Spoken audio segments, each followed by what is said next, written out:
Kabaka Gowab Emmanuel ow'obwakabaka bw'e Gaseb okuva mu ggwanga lya Namibia avuddeyo n'asiima obwakabaka bwa Buganda olw'enkolagana ennungi gye balina n'obwakabaka obw'enjawulo mu Namibia, by'agamba nti balina bingi bye bayigira mu bwakabaka bwa Buganda.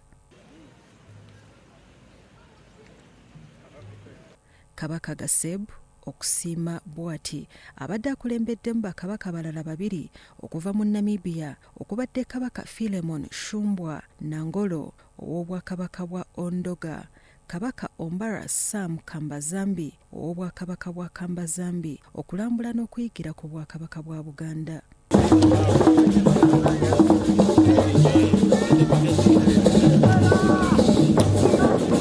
Bano basookedde mu masiro g'e Kasubi nga baniriziddwa omulangira akiikirira Ssaabasajja Kabaka mu ggwanga ly'e Namibia Joseph Ndawula ne Naava Kaana omukwanaganya w'olulyo olulangira mu Bwakabaka n'abalala bangi wakati era ne babalambuza ssaako n'okubabulira ebyafaayo bya Buganda.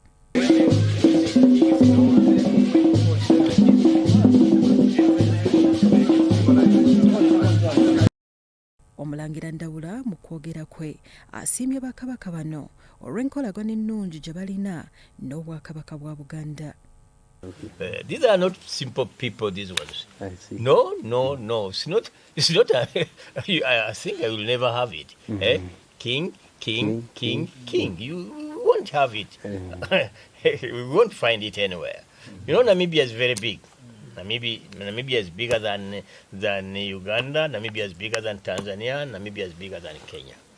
So having them here, I really can't even believe that I'm having all of them here. So Kings, Your Majesty, I really appreciate.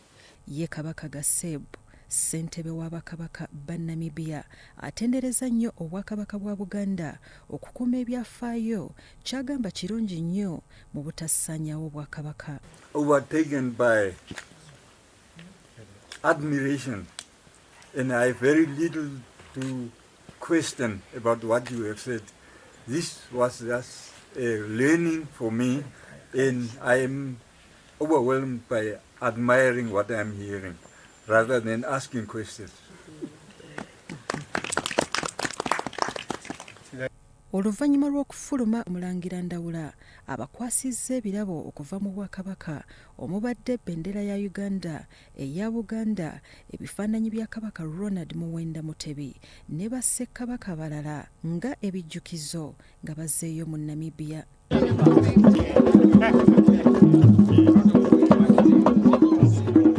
Byakayanja Amon, Salt TV, Omunyo.